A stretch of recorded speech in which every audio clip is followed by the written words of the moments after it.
설교를 준비하면서 문득 드는 생각이 하루하루 주어지는 이 시간이 참 너무 귀하다, 너무 귀하다 그런 마음이 듭니다. 시간이라고 하는 것이 다시 돌이킬 수가 없지 않습니까? 그러므로 우리가 순간순간 하루하루 주어지는 시간들을 허투루 사용하지 않고 지혜롭게, 성실하게, 진실하게, 또 절제하며, 또 감사하며, 기뻐하며, 사랑하며 살아가는 것이 너무 중요하다는 것을 깨닫습니다. 근데 어떻게 하면 이제 하루하루 그렇게 후회를 남기지 않고 그런 삶을 살아갈 수 있을까?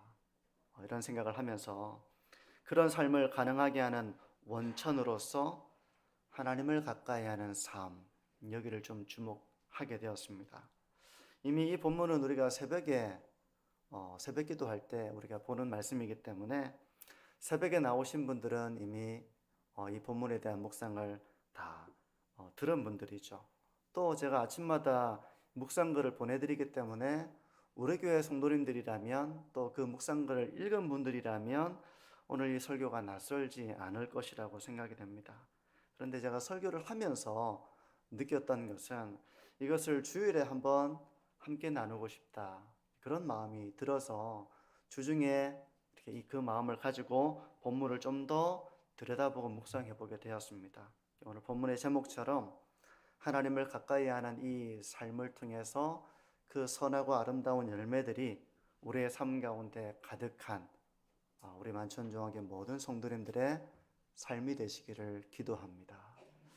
오늘 본문으로 곧바로 들어가기에 앞서서 배경을 좀 간단하게 좀 살펴보려고 합니다. 어떤 배경에서 지금 이런 말씀이 주어지고 있는가, 그 배경을 좀 간단하게 생각해 보려고 하는데요. 이제 사무엘이 늙은 겁니다.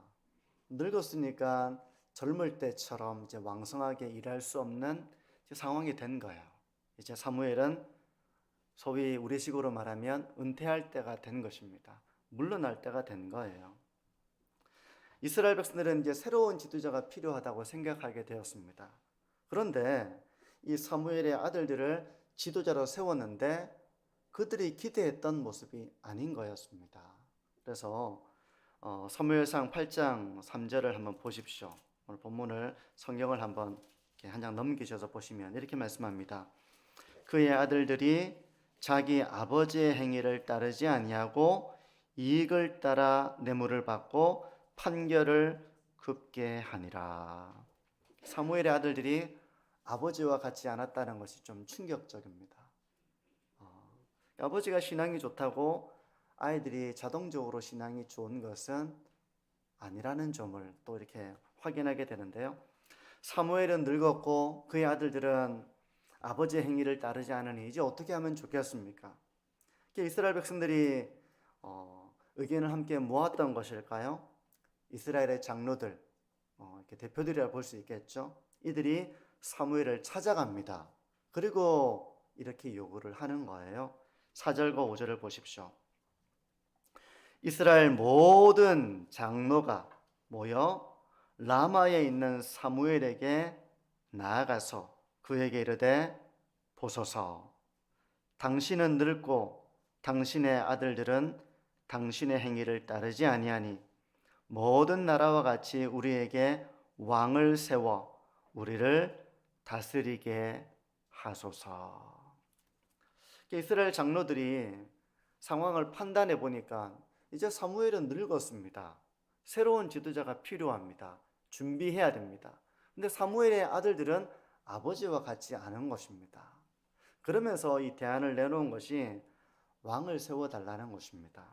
근데 여기서 우리가 눈여겨보아야 할 부분이 있는데요. 그것은 바로 모든 나라와 같이 라고 하는 표현이에요. 5절에 보는 것처럼 모든 나라와 같이 우리에게 왕을 세워 우리를 다스리게 하소서. 다른 나라들처럼 우리도 왕이 통치하는 나라가 되었으면 좋겠다는 것입니다.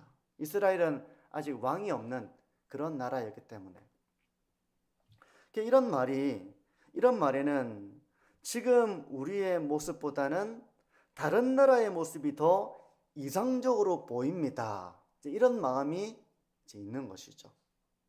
모든 나라와 구별된 삶을 살도록 부름받은 이 이스라엘이 다른 나라를 보고 그들의 삶이 좋아 보인다. 이런 마음을 가지게 된 것입니다. 여러분, 빙산의 일각이라는 말이 있잖아요. 쉽게 우리가 일상 속에서 사용하는 말인데, 눈에 보이는 빙산은 아주 지극히 미약한 부분이고 그 보이는 빙산 밑으로 보면 거대한 실체가 있다. 이제 이런 의미로 이 말을 사용하는데, 지금 이런 사람들의 말은 그들의 심중에 있는 거대한 욕망의 일부를 넌지시 드러내고 있는 것입니다. 비록 이 말에서 모든 것들이 다 드러나지는 않지만 사무엘은 이들의 요구가 무엇을 의미하는지를 알았겠습니까? 몰랐겠습니까? 사무엘은 알았습니다. 이들이 뭘 요구하고 있는지 사무엘은 알았어요. 그것은 바로 하나님의 백성으로 엄격하게 믿음의 길을 걸어가는 것보다는 이제 좀 적당하게 신앙생활을 하고 싶습니다. 그런 마음이 이들에게 있는 것입니다. 다른 나라가 하는 것처럼 우리도 이제 좀 따라갑시다. 좀 타협하고 너무 말씀에만 얽매인 그런 모습보다는 이제 우리도 배울 거는 배우고 따라갈 건 따라가고 좀 그렇게 합시다. 이런 마음이 그들에게 있었던 것입니다. 하나님의 말씀을 따라 엄격하게 순종하고 그렇게 살아가는 것은 너무 피곤하잖아요. 그래서 그렇게 하지 말고 적당하게 우리가 좀 신앙을 떠나자는 건 아닙니다. 하지만 우리가 좀 이제 타협할 것은 타협하고 본받을 것은 본받고 너무 그렇게 엄격하지 않게 우리가 그렇게 살았으면 좋겠는데 이제 이런 마음을 내비치는 것입니다. 우리가 언제나 바르게 살고 언제나 진실하게 살고 세상의 것들보다 언제나 하나님을 더 사랑하고 내 이웃을 내 몸처럼 사랑하라는 그 율법의 정신을 따르는 삶이 옳은 것은 알겠는데 그런 삶이 너무 피곤합니다. 너무 무거워요. 이런 마음이 그들에게 있었던 것입니다.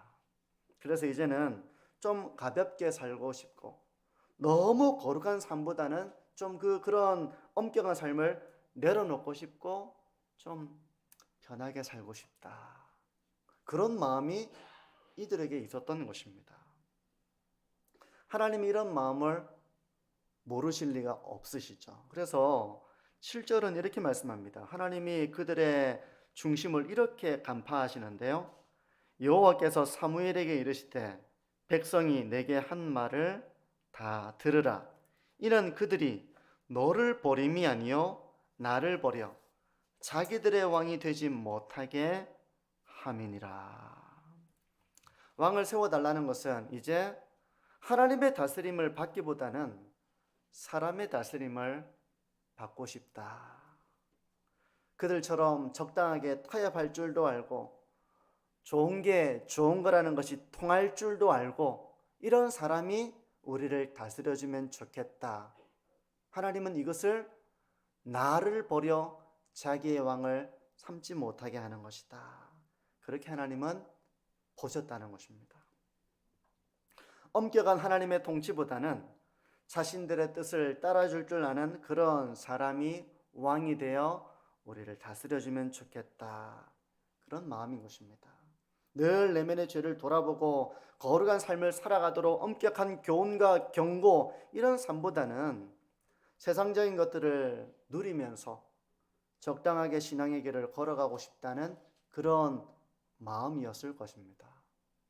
하나님은 이것을 두고 그들이 사무엘 너를 버리는 것이 아니라 바로 나를 버려 자기들의 왕이 되지 못하게 하려는 것이다.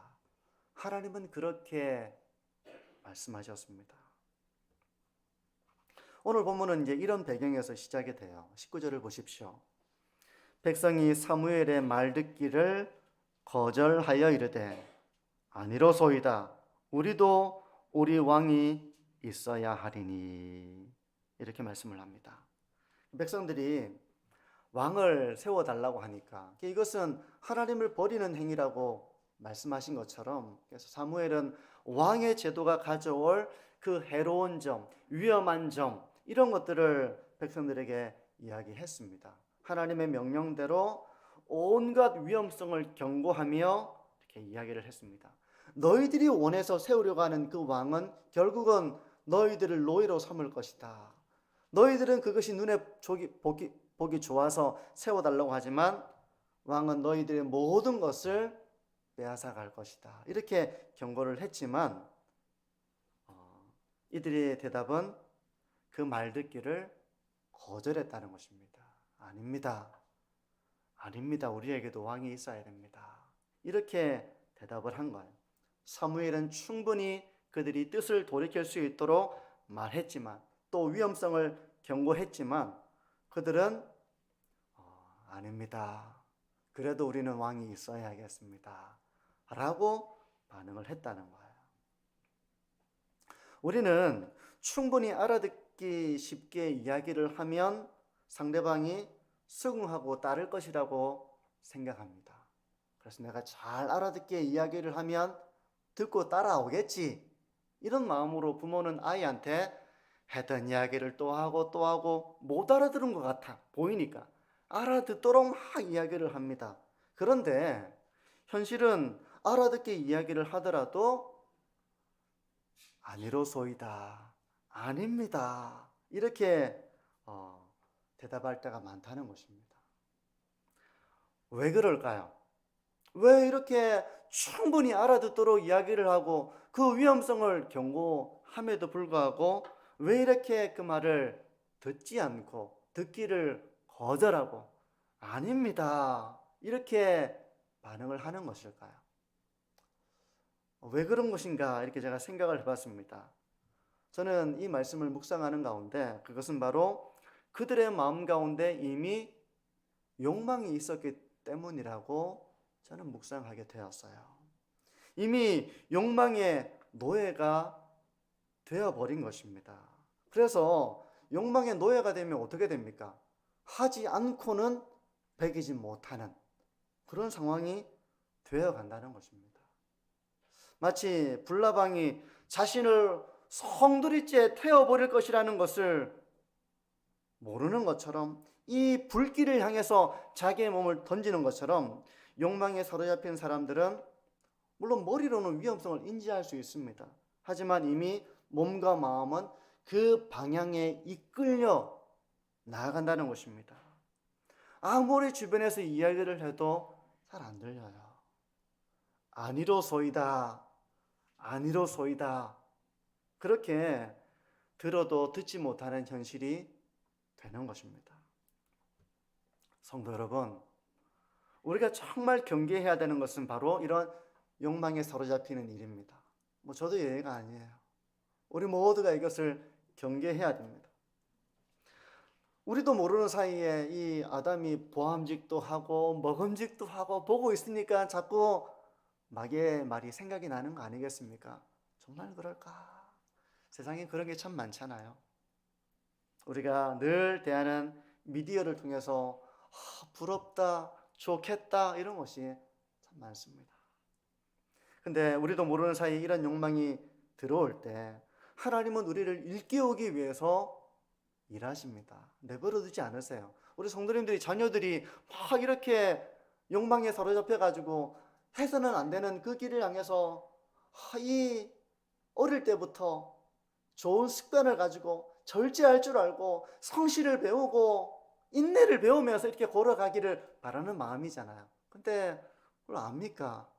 모르니까 그냥 충동적으로 기분을 따라서 걸어갈 때 부모가 어떻게 합니까? 네 인생 네가 사는 거니까 네가 알아서 해라, 이럴 부모가 어디 있겠습니까? 일깨우기 위해서 부모가 자꾸 막 이야기를 하게 되잖아요. 하나님은 우리를 일깨우기 위해서 말씀하는 분이신 줄 믿습니다. 말씀하세요. 어떻게 말씀하시는가 하면 하나님께서 말씀하시는 방법은 바로 기록된 말씀을 통해서 그 일을 하십니다. 하나님은 우리를 강제적으로 로봇처럼 조정하지 않으십니다. 하나님, 왜 저를 막지 않으셨습니까? 어떤 사람들은 이렇게 기도할 때 있습니다. 근데 하나님은 막으십니다. 안 된다. 그 길로 걸어가면 안 돼. 라고 막으세요. 그러면서 하나님의 기쁘신 뜻을 우리의 소원으로 삼게 하십니다. 내가 내 소원을 품고 있었지만 하나님의 소원을 품고 하나님의 뜻을 따라 살도록 하나님은 그렇게 우리를 인도하십니다. 무엇을 통해서 하시는가 하면 말씀을 통해서 그 일을 하신다는 것입니다.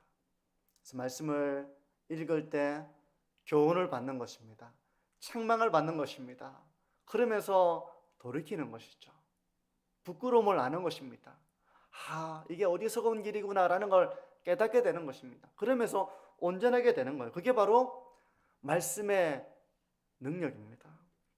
그런데 욕망에 사로잡힌 사람은 하나님의 말씀을 가까이 하지 못합니다.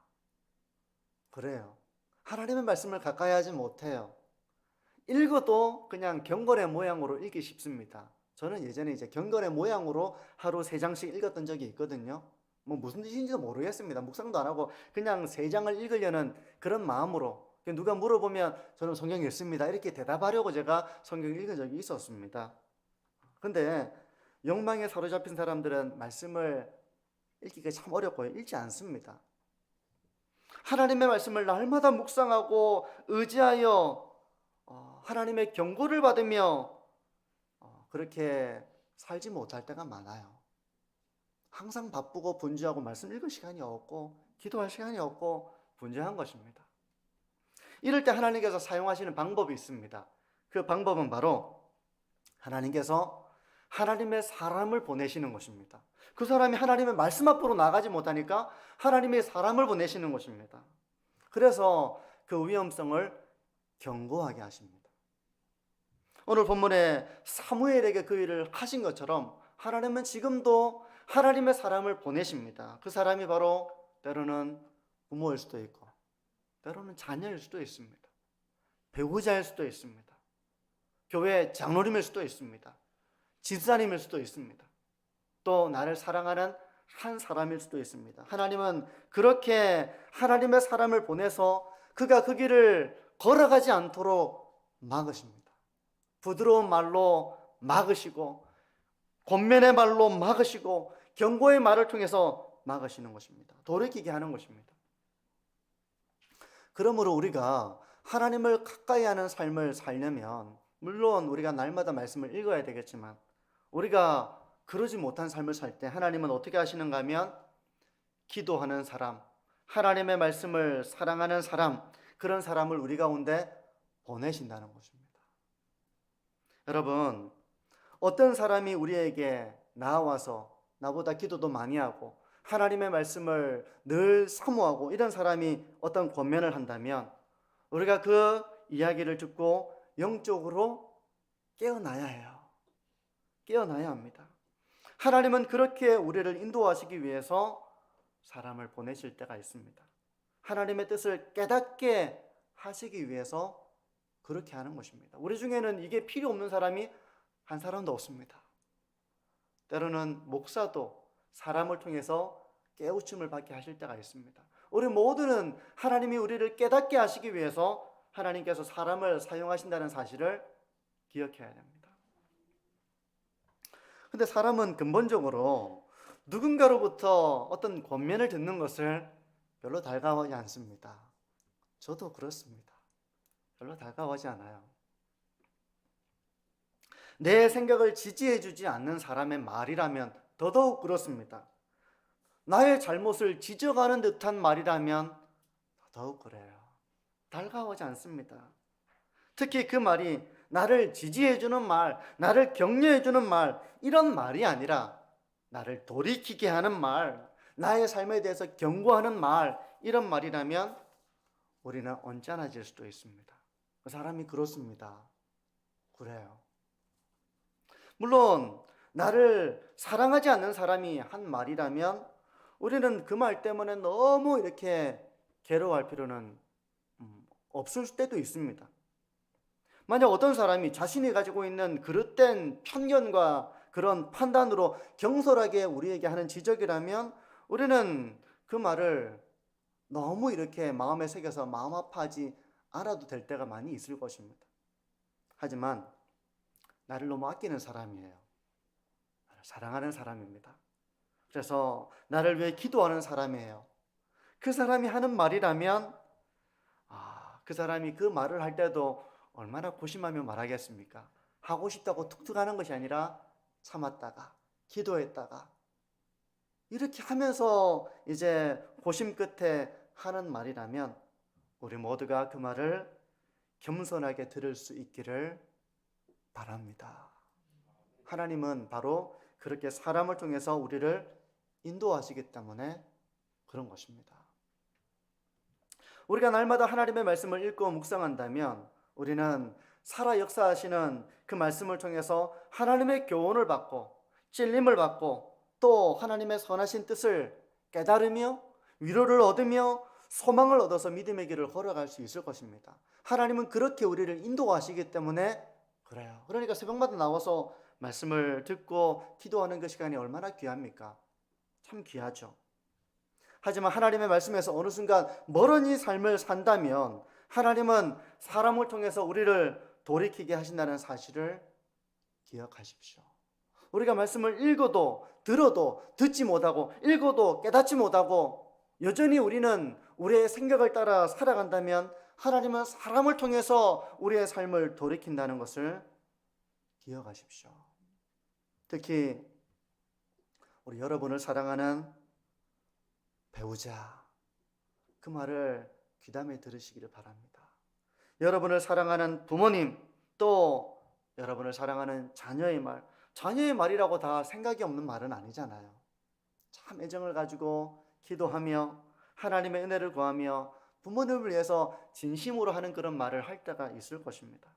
그런 말을 들을 때 저와 우리 모든 성도님들이 겸손하게 그 말을 귀담아 들을 수 있는 심령이 되시기를 바랍니다.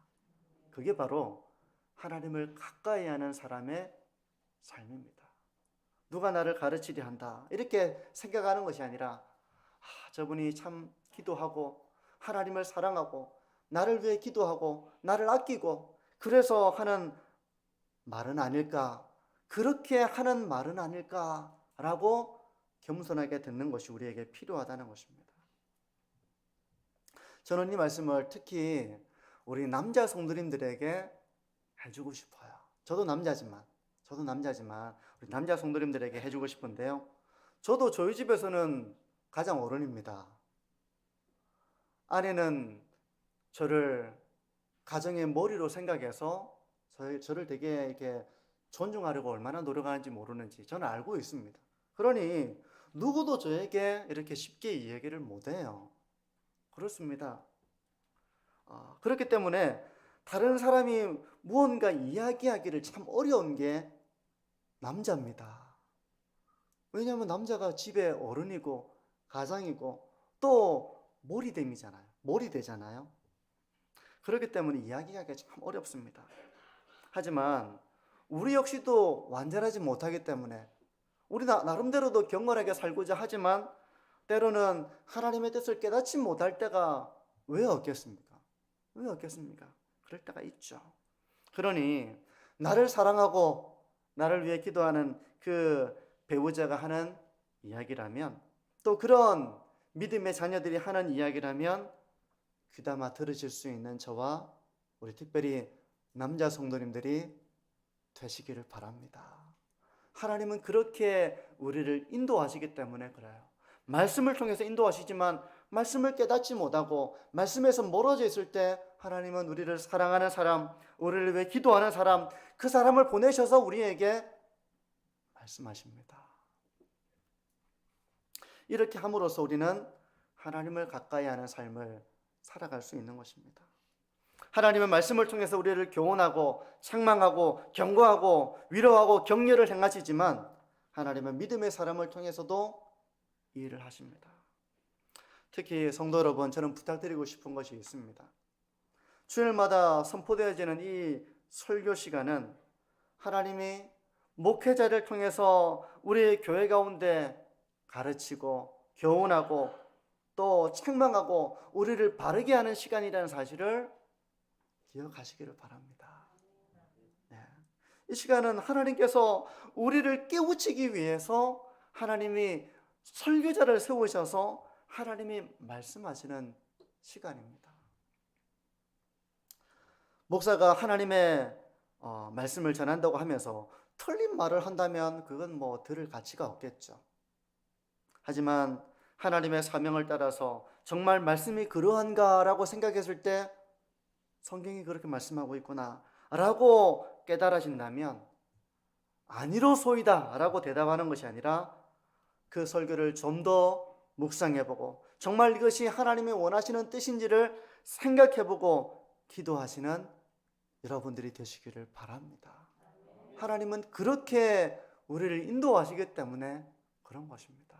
하나님의 음성을 들으시기를 원하십니까? 하나님의 뜻을 깨닫기를 원하십니까? 지금 내 삶 가운데 하나님이 나에게 어떤 삶을 살라고 말씀하고 계신지 알기를 원하십니까? 그렇다면 주일날 선포되어지는 이 설교 시간들을 통해서 하나님의 뜻을 깨닫기를 사모하시는 모든 성도님들이 되시기를 바랍니다.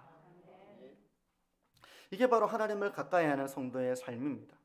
때로는 성경을 통해서, 때로는 이 하나님의 말씀을 전하는 설교자를 통해서, 때로는 나를 위해 기도하고 하나님을 사랑하고 그래서 사랑을 가지고 나에게 말을 해주는, 이야기를 해주는 그런 사람들을 통해서 우리 모두가 하나님의 뜻을 깨닫고 그 뜻을 따름으로 하나님을 가까이 하는 자의 길을 걸어가시는 우리 모든 성도님들의 삶이 되시기를 바랍니다. 그렇게 할 때 우리는 후회를 남기지 않는 삶을 살 수 있습니다. 그 순간에 좀 더 지혜롭게 말하고 좀 더 사랑하며 살아가고 절제할 줄 알고 또 주어진 삶에 성실하게, 우리가 놀고 싶고 편하게 살고 싶지 누가 인내하고 땀을 흘리고 견디고 이런 삶을 살고 싶은 사람이 과연 얼마나 되겠습니까? 하지만 지혜롭게 그 길을 걸어갈 수 있는 하나님의 인도하심을 받는 저와 우리 모든 성도님들이 되시기를 바랍니다. 근데 사무엘은 이렇게 경고를 했음에도 불구하고 백성들은 그 말 듣기를 거절했습니다.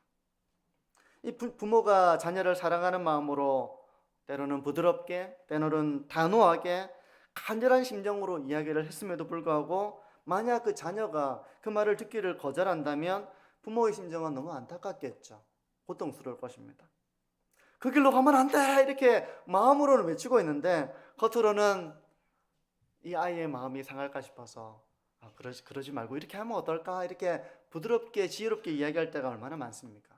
그런데 자녀가 만약에 괜찮아요, 아니에요, 걱정하지 마세요 이렇게 하면서 그 길을 걸어가는 것을 보면 부모의 마음은 참 많이 힘들 것입니다.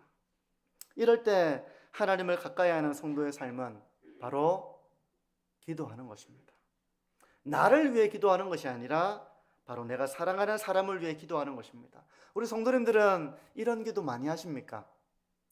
나를 위해 하는 기도 말고 내가 사랑하는 사람을 위해서 기도하십니까? 또 위태한 길을 걸어가는 사람, 저 길로 걸어가면 안 되는데 하는 생각이 되는 그 사람을 기억하며 그를 위해 기도하십니까? 이렇게 기도하는 사람이 바로 하나님을 가까이 하는 사람이에요. 21절을 보십시오. 사무엘이 이렇게 합니다. 사무엘이 백성의 말을 다 듣고 여호와께 아뢰매, 하나님께 기도한 것입니다.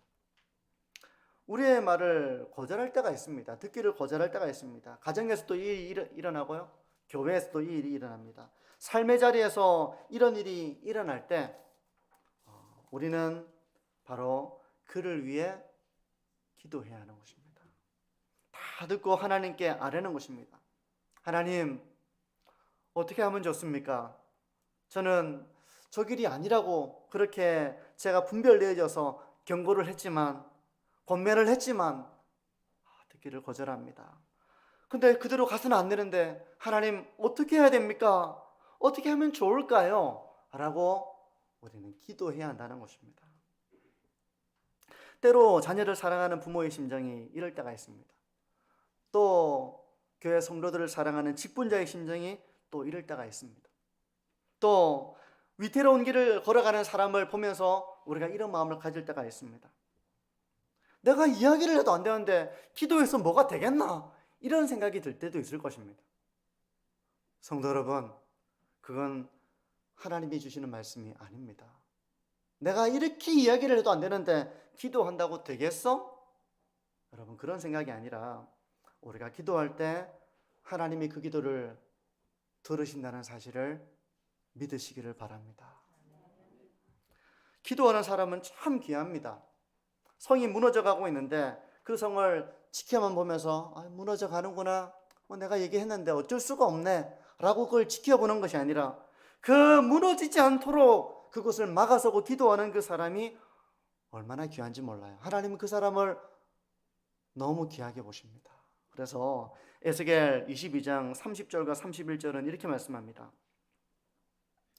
이 땅을 위하여 성을 쌓으며 성 무너진 데를 막아서서 나로 하여금 멸하지 못하게 할 사람을 내가 그 가운데에서 찾다가 찾지 못하였으므로 내가 내 분노를 그들 위에 쏟으며 내 진노의 불로 멸하여 그들 행위대로 그들 머리에 보응하였느니라.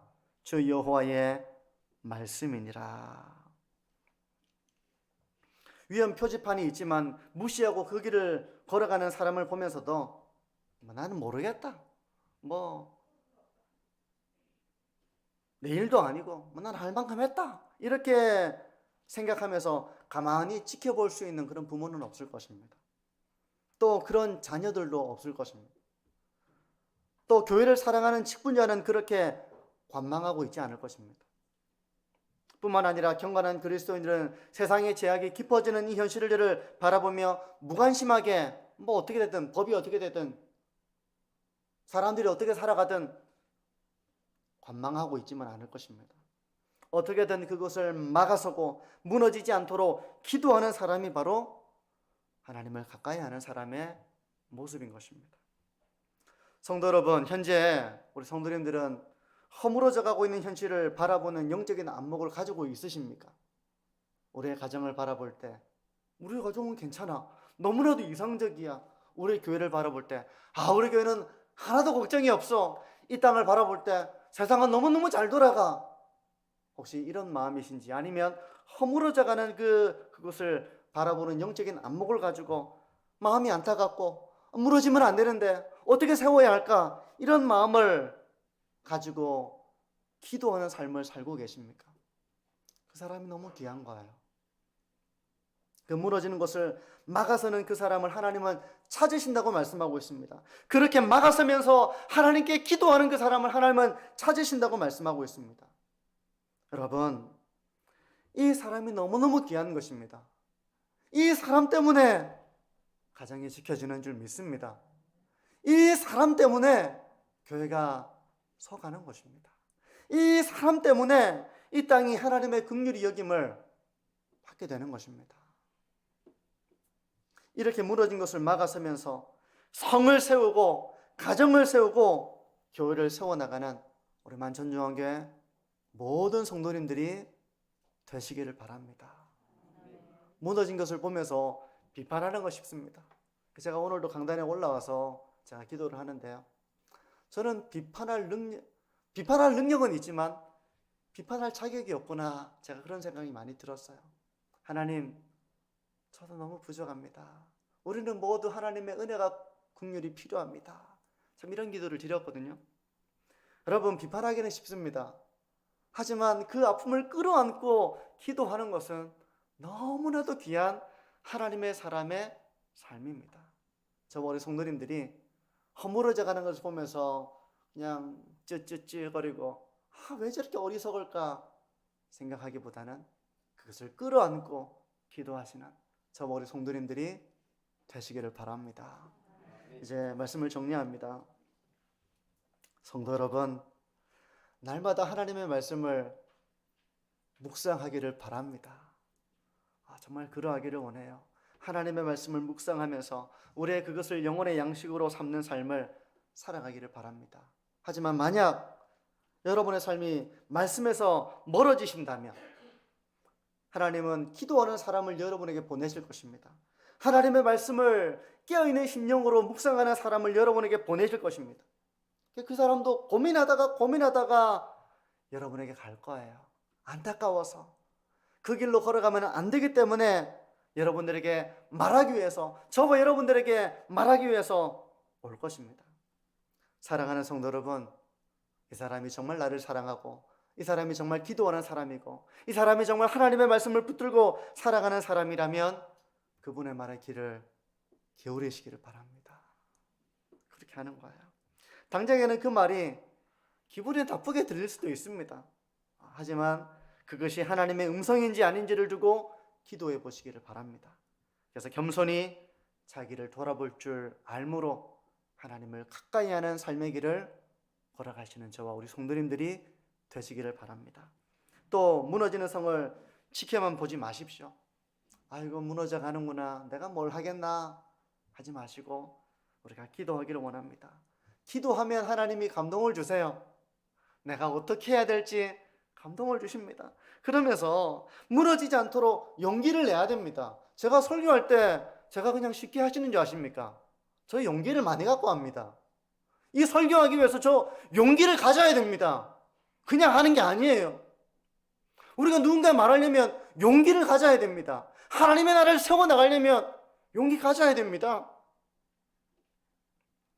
용기를 내야 됩니다. 기도하고 내가 그 일을 해야 되는 것이라면, 내가 비록 비난을 들을지언정, 나를 싫어할지언정, 그것을 세워나가려면 우리가 용기를 가져야 됩니다.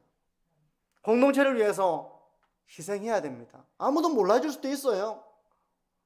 아무도 몰라주고 가치를 여겨줄지 모를 수도 있습니다. 하지만 내가 뭐 인정을 받으려고 하는 것이 아니라, 하나님, 이 가정을 세워나가기 위해서 제가 이렇게 하겠습니다 라고 희생의 길을 걸어갈 줄 아는 사람, 위험을 무릅쓸 줄 아는 사람, 그 사람이 바로 그 공동체를 살리는 하나님의 사람이 되는 것입니다. 성도 여러분, 우리가 허물어져가는 성을 보고만 있는 것이 아니라 세우기 위해서, 가정을 세우기 위해서, 교회를 세우기 위해서, 하나님의 나라를 세우기 위해서 기도하며 주님의 주시는 감동을 따라서 그렇게 순종과 헌신과 희생과 용기를 가지고 그 길을 걸어가시는 우리 만천중앙의 모든 성도님들이 되시기를 축복합니다.